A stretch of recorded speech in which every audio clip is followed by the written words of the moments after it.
नमस्कार सम्पूर्णमा म अर्जुन देव जोशी। यो भन्दा पहिलाको भिडियोमा चाहिँ मैले इन्ट्रोडक्सन टु इन्टरनेशनल इन्स्टिट्युसन भन्ने टपिकमा डेफिनिसन अफ इन्टरनेशनल इन्स्टिट्युसन अनि scope and importance of international institution अनि नेचर अफ इन्टरनेशनल इन्स्टिट्युसन र त्यसपछि त्यसको क्लासिफिकेसन अफ इन्टरनेशनल इन्स्टिट्युसन गरेर यो चारवटा टपिकहरुमा कुरा गरेको थिए। एलएलबी सेकेन्ड इयरको इन्टरनेशनल इन्स्टिट्युसन एन्ड ह्युमन राइटको पार्ट फर्स्ट इन्टरनेशनल इन्स्टिट्युसनको बारेमा हामी कुरा गर्दै छौं र त्यसको इन्ट्रोडक्सनको कुरा गरिसके पछाडी आज मैले इभोल्युसन अफ इन्टरनेशनल इन्स्टिट्युसन भन्ने टपिक अन्तर्गत कुरा गर्दै छु र यो भित्र हाम्रो अहिलेसम्म अन्तर्राष्ट्रिय संगठनहरुको विकास कसरी हुँदै आयो भन्ने कुरा चाहिँ यो टपिकमा चर्चा गरिन्छ है।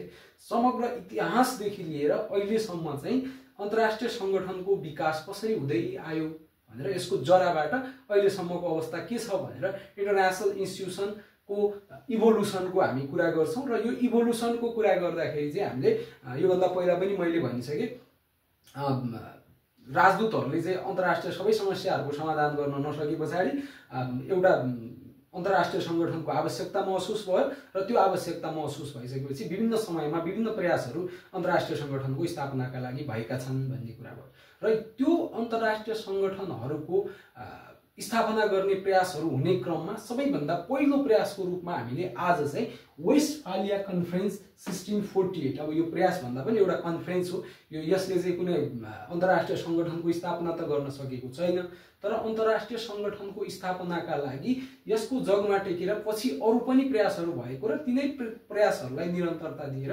विभिन्न अन्तर्राष्ट्रिय संगठनहरू स्थापना भएको हुनाले यो कन्फरेन्स चाहिँ सबैभन्दा पहिला हामीले महत्त्वपूर्ण रूपमा पढ्नुपर्ने हुन्छ वेस्टफालिया कन्फरेन्स 1648 है त।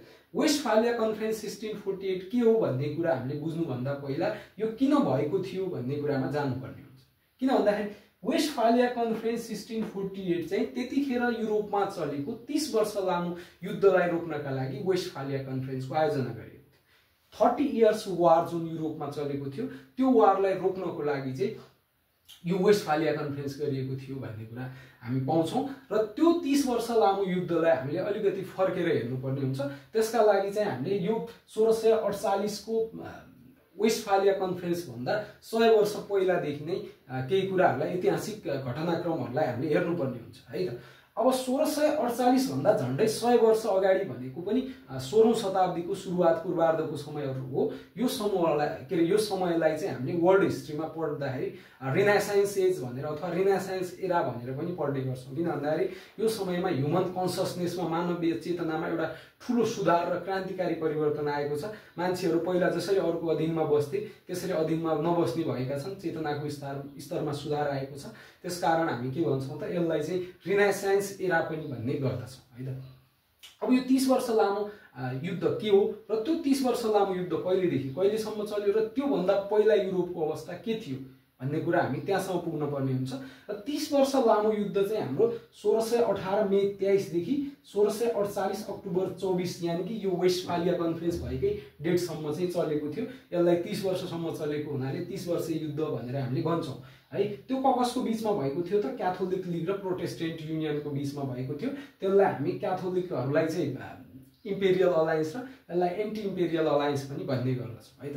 अब यो दुईटाको बीचमा भएको यो प्रोटेस्ट अथवा के प्रोटेस्ट भन्छ यो युद्धमा को कुरा हेर्नु भन्दा अगाडि हामीले यो भन्दा पहिला यानी कि 1618 भन्दा पनि अझै पहिलाको अवस्था के थियो भन्ने कुरामा जाँदाखेरि चाहिँ मैले सर्वप्रथम तपाईहरुलाई यो प्रोटेस्ट अथवा यो चाहिँ युद्ध हुनु भन्दा पहिला कसरी यो युद्धको सुरुवात भयो भन्ने कुरामा जान्छौं। र त्यो युद्ध हुनु भन्दा पहिला एउटा प्रोटेस्ट भइराखेको थियो युरोपमा एउटा ठूलो प्रोटेस्ट भइराखेको थियो।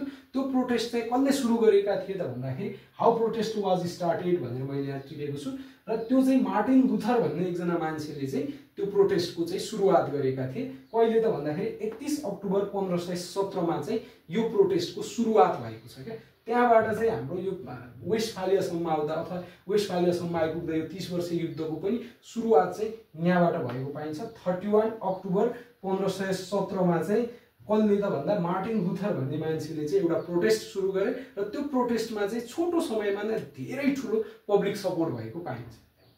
त्यो पब्लिक सपोर्ट भइसके पछाडी के भयो त भन्दाखेरि त्यो प्रोटेस्टले झनै ठूलो रूप लिँदै गयो र इभन त्यसमा चाहिँ कसले पनि भन्दाखेरि त डेनमार्क र स्विडेनका राजाले पनि सपोर्ट गरेका छन् खुलेर। उनीहरूले चाहिँ के भनेका छन् त भन्दाखेरि अब हामी क्याथोलिकहरूको यो शासनलाई छोडेर अथवा क्याथोलिकहरूको अधीनमा नबसेर हामी प्रोटेस्टेन्टहरूसँग मिलेर चाहिँ प्रोटेस्ट गर्न चाहन्छौँ र यो होली रोमन एम्पायरको विरोध गर्न चाहन्छौँ। अब अति नै भयो भनेर चाहिँ खुलेर डेनमार्क र स्विडेनका राजाहरूले समेत यसलाई सपोर्ट गरेका छन्। यिनीहरूले आफ्नो धर्म नै परिवर्तन गरेर हामी प्रोटेस्टलाई साथ दिनको लागि तयार छौँ भनेर यसलाई समर्थन जनाएका छन्। र यसो भइसकेपछि त्यो प्रोटेस्टले एउटा ठुलो रूप लियो र त्यो ठुलो रूप लिइसकेपछि यत्तिकै अब दबाउन सकिँदैन यसलाई भन्दै त्यतिखेरका क्याथोलिकहरू, त्यतिखेरका इम्पेरियल अलायन्सका मान्छेहरू हैन जो थिए होली रोमन एम्पायरका मान्छेहरू, उनीहरूले चाहिँ के गरे त भन्दा अब यिनीहरूलाई वार्तामा बोलाएर एउटा सानो शान्ति सम्झौता गरे। त्यो सम्झौतालाई हामीले पिस अफ अक्सबर्ग भन्ने गर्छौँ। त्यो भनेको 1555 मा भएको छ। 1555 मा चाहिँ पिस अफ अक्सबर्ग गर्न बाध्य भए त्यतिखेरको होली रोमन एम्पायरका मान्छेहरू। र उनीहरूले यो अक्सबर्गको पिसमा चाहिँ के भनेका छन् त भन्दाखेरि अब चाहिँ यो विभिन्न शासकहरूले, रुलरहरूले चाहिँ आफ्नो धर्म परिवर्तन नगरिकन पनि धर्म परिवर्तन नगरी भन्छु, यो होली रोमन एम्पायरलाई नछोडिकन पनि आफ्नो धर्म परिवर्तन गर्न सक्छन् भनेर चाहिँ यो सम्झौतामा चाहिँ लेखिएको थियो र त्यो सम्झौता गरियो, शासकहरूको लागि भयो। तर अब यो यहाँनिर मैले एउटा कुरा छुटाएँ है, मार्टिन लुथर भन्ने मान्छेले सुरु गरेको प्रोटेस्टले धेरै राम्रो पब्लिक सपोर्ट पाइसके पछाडि यसमा पनि विभिन्न गुटहरू बनेका छन् र त्यो दुईटा गुट बनेको चाहिँ एउटा जोन क्याल्भिन भन्ने व्यक्तिको समूह र एउटा मार्टिन लुथर भन्ने व्यक्तिको समूह गरेर यहाँनिर दुईटा गुटमा विभाजन भएको छ। यो प्रोटेस्टेन्ट युनियन पनि त्यतिखेरको है। र यो दुईटा गुटमा विभाजन भए पनि उनीहरूको उद्देश्य चाहिँ क्याथोलिकहरूसँग लड्ने र क्याथोलिकहरूबाट त्यतिखेरको होली रोमन एम्पायरबाट जनतामा चाहिँ धार्मिक स्वतन्त्रता ल्याउने भन्ने उद्देश्यले लडेको हुनाले दुवैजना आफ्नो उद्देश्यमा क्लियर थिए। त्यही भएर चाहिँ यो प्रोटेस्ट चाहिँ रोकिएन है, त्यो कुरा पनि थाहा पाउनु पर्यो। र यो प्रोटेस्ट नरोकिसके पछाडि रुलरहरूले चाहिँ पिस अफ अक्सबर्ग गरे त्यतिखेरका होली रोमन एम्पायरका मान्छेहरूले। र त्यसमा चाहिँ शासकहरूले आफ्नो चाहिँ धर्म चाहिँ परिवर्तन गर्न पाउने तर चाहिँ होली रोमन एम्पायरलाई छोड्न नपाउने अथवा नछोडिकनै पनि धर्म परिवर्तन गर्न पाउने भनेर त्यस्तो खालको व्यवस्था गरे। त्यस्तो सम्झौतामा हस्ताक्षर भयो। त्यो हस्ताक्षर भइसकेपछि के भयो त भन्दाखेरि आम मान्छेहरूले त धार्मिक स्वतन्त्रता पाएनन्। जेका लागि प्रोटेस्ट भइराखेको थियो त्यो त पाएनन्। केवल राजालाई धार्मिक स्वतन्त्रता दिनको लागि त त्यो प्रोटेस्ट भएको थिएन। तसर्थ त्यो प्रोटेस्ट त्यहाँबाट रोकिएन।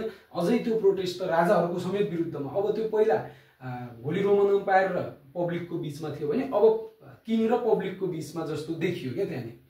भने अझै बढी चाहिँ अब राजाहरू पनि हाम्रो चाहिँ त्यहाँ होली रोमन एम्पायरसँग मिल्ने भए भन्ने डरले अझै बढी पब्लिकले चाहिँ त्यहाँनिर सपोर्ट गरियो प्रोटेस्टलाई। र यो प्रोटेस्ट एकदमै धेरै उग्र हुँदै हुँदै हुँदै गएको पाइन्छ। र त्यतिखेरको एउटा बोहेमिया भन्ने देश छ, बोहेमिया भन्ने स्टेट भनौँ। त्यो बोहेमिया भन्ने स्टेटमा चाहिँ फर्डिनान्ड सेकेन्ड भन्ने चाहिँ राजा थिए त्यतिखेर। ती राजा चाहिँ अब होली रोमन एम्पायरकै फेभरमा काम गर्ने राजा थिए।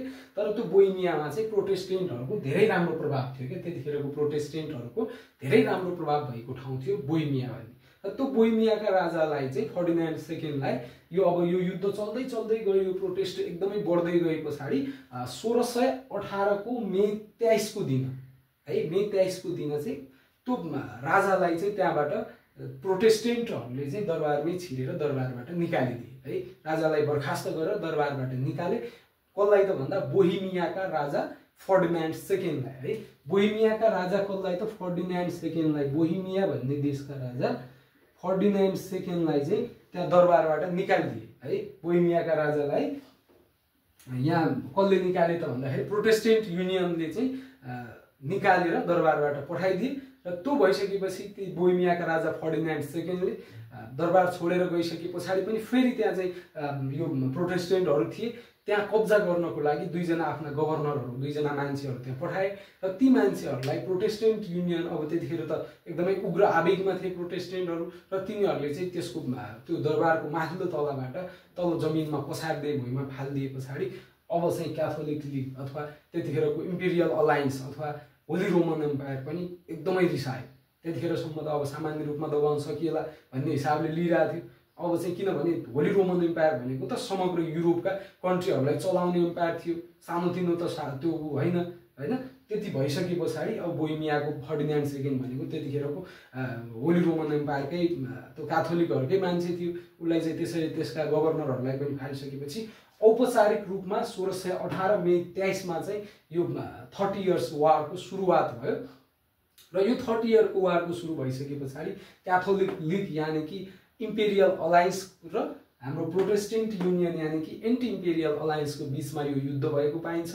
र यो युद्धमा चाहिँ क्याथोलिक लिगको तर्फबाट ह्याब्सबर्ग, फ्रान्स र स्पेनले चाहिँ लडेका छन् भने यता प्रोटेस्टेन्ट युनियन अर्थात् एन्टी इम्पेरियल अलायन्समा चाहिँ डेनमार्क, नर्वे, स्विडेन जस्ता देशहरू रहेका छन्। बोहेमिया भन्ने देश पनि यही प्रोटेस्टेन्टहरूकै युनियनमा छ, किनभने बोहेमियाबाट चाहिँ हाम्रो त्यो राजालाई त बर्खास्त गरिसकेको छ भने यो बोहेमिया भन्ने देश पनि अब हाम्रो कहाँ आयो त प्रोटेस्टेन्ट युनियनमै छ।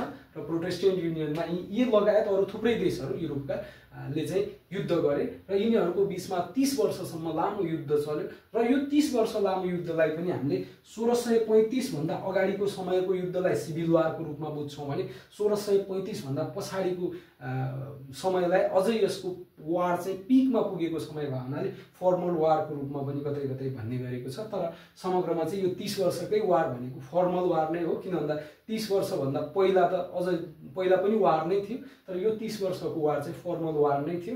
तर 1935 भन्दा पहिला अलिकति कम धनजनको क्षति भएको र 1935 भन्दा पछाडिको समयमा अझै बढी चाहिँ मान्छेहरूको मृत्यु भएको भन्ने हामीले तथ्याङ्कहरू पनि भेटाउँछौँ। तसर्थ 1935 र 1935 भन्दा अगाडि र पछाडिको समय गरेर यो 30 वर्षको वारलाई पनि दुई भागमा यहाँ डिभाइड गरेको पाइन्छ कतै कतै है त। अनि त्यसो भइसकेपछि अब यो युद्ध चल्यो, 30 वर्षसम्म चलिसकेपछि थुप्रै मान्छेहरूको मृत्यु भयो। प्रोटेस्टेन्टहरू अझै बलियो हुँदै गए। यो 30 वर्षको युद्धमा प्रोटेस्टेन्टहरू अझै बलियो हुँदै गए पछाडि अब चाहिँ क्याथोलिक लिग अथवा त्यतिखेरको इम्पेरियल अलायन्स होली रोमन एम्पायरले चाहिँ अब यिनीहरूलाई दबाउन सकिँदैन भनेर यो चाहिँ हाम्रो वेस्टफालिया कन्फरेन्सको आयोजना गरे। र जर्मनीको वेस्टफालिया भन्ने ठाउँमा चाहिँ यो कन्फरेन्सको आयोजना गरिएको हुनाले यसको नाम वेस्टफालिया कन्फरेन्स राखिएको हो। र वेस्टफालिया कन्फरेन्स गरिसकेपछि यो 30 वर्षको युद्ध अन्त्य भयो र अन्त्य भइसके पछाडि युरोपमा शान्ति स्थापना भयो। त्यसका अतिरिक्त युरोपको प्रोटेस्टेन्ट अथवा आम पब्लिकले पनि धार्मिक स्वतन्त्रता पाए, रिलिजियस फ्रिडम पाए।